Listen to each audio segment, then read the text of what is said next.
అయ్యగారికి వందనాలు, అమ్మగారికి వందనాలు, కూడి వచ్చిన సంఘ బిడ్డలందరికీ వందనాలు చెల్లిస్తున్నాను. మరి ఈ దినాన్ని దేవుడు నన్ను ఎలా నిలబెట్టినందుకు దేవుడికి వేలాది వందనాలు.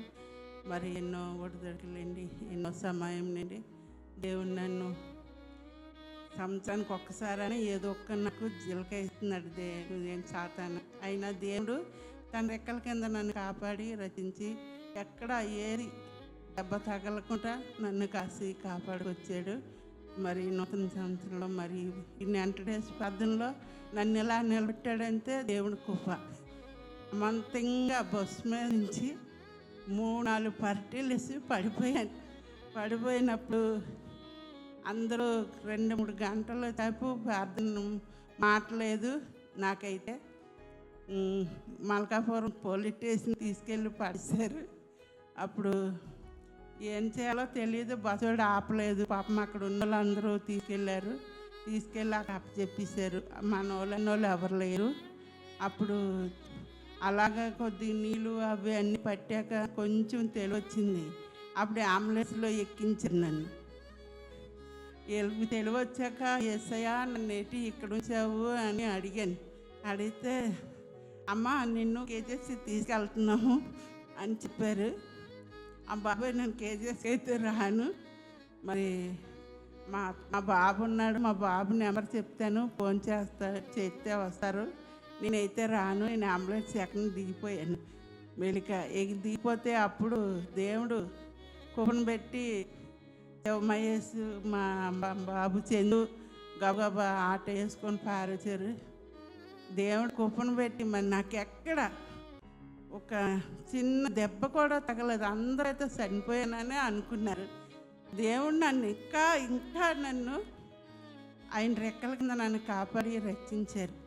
నిజంగా చాలా పెద్ద ప్రమాదం నాదైతే. ఎన్ని పల్టీలు వేసినా నాకు తెలియదు. వాళ్ళు చూసిన వాళ్ళందరూ ఇప్పటికీ నువ్వు బాగా ఉన్నావా, నీకు చెయ్యరగలేదా, కాలు ఎరగలేదా అని ఎటకరంగా మాట్లాడినప్పుడు నా దేవుడు నాకు అందరూ ఉన్నాడు, నా దేవుడు నాకు సహాయం చేస్తాడు. అందువల్ల నాకు ఏది అవ్వదు. నేను చనిపోయిన దాన్ని దేవుడు నన్ను నేవలెత్తాడని వాళ్ళందరికీ సాక్ష్యం చెప్పుకున్నాను. దేవుని కూపన్ పెట్టి సంవత్సరం అంతా నన్ను కసి కాపాడుకొచ్చాడు. నా బిడ్డలు పెట్టి మరి దేవుడి కూపన్ పెట్టి మరి చంది విషయంలో, మా పెద్ద పాప విషయంలో, మనవరాల విషయంలో కూడా దేవుడు ఎంతగానో అన్నిసార్లు కాపాడుకొచ్చాడు. మరి మిక్కిలింగా నాకున్న ముళ్ళు ఏంటంటే దేవుడు నన్ను ఎన్నో ఒడిదొడుకులు నేవలెత్తాడు. కానీ సాతాను నువ్వు ఎంత ఇదిగా ఇంతగా ఉన్నావని మా తమ్ముడిని మాత్రం మారకుండా మందు తగ్గకుండా సాతాను నాకు ముళ్ళు పెట్టారు. మరి దాని విషయంలో మీరు అందరూ ప్రార్థన చేయండి. తమ్ముడి విషయంలోనూ మరి యవన బిడ్డలు అయి ఉన్నారు. మరి చందు ఉద్యోగం కొరకు, నా ఆపరేషన్ కొరకు సాయం చేయాలని ప్రార్థన చేయండి. మరి మనవరాల విషయంలో కూడా డిప్లొమా అయిపోయింది. ఏదైనా మంచి సంబంధం చూసి వివాహం చేయాలని చూస్తున్నాను. మరి దేవుని చిత్తం మరి ఏమైందో తెలియదు. మీరు అందరిని ప్రార్థనలో జ్ఞాపకం చేసుకోండి.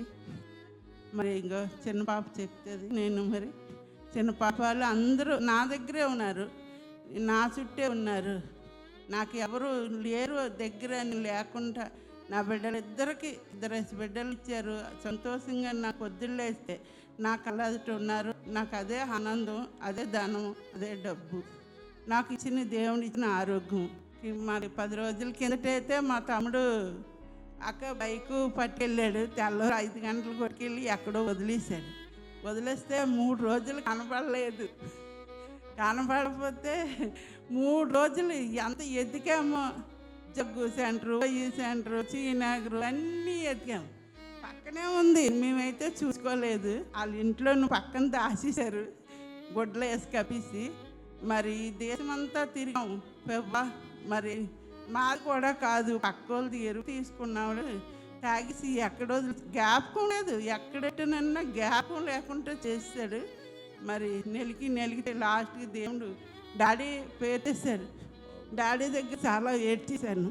పాపా మరి డాడీ ఇలాగా మందైతే కాదు, మరి ఇలా చేశాడు, జ్ఞాపకం లేదు అంటున్నాడు. జ్ఞాపకం వచ్చేలాగా ఆ బండి దొరకడానికి ప్రార్థన చేయమని రానుబాబుకి, అయ్యగారికి, అందరికీ చెప్పాను, చాలామందికి.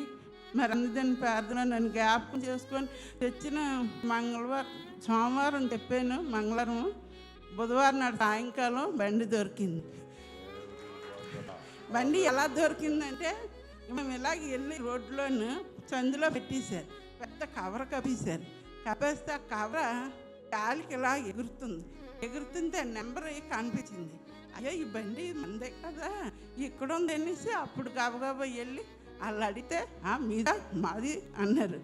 కాదు బాబు మా తమ్ముడు వదిలేసాడు అని చెప్పి బతిమని 500 అడిగాడు, 200 ఇచ్చేసి పట్టుకొచ్చాము.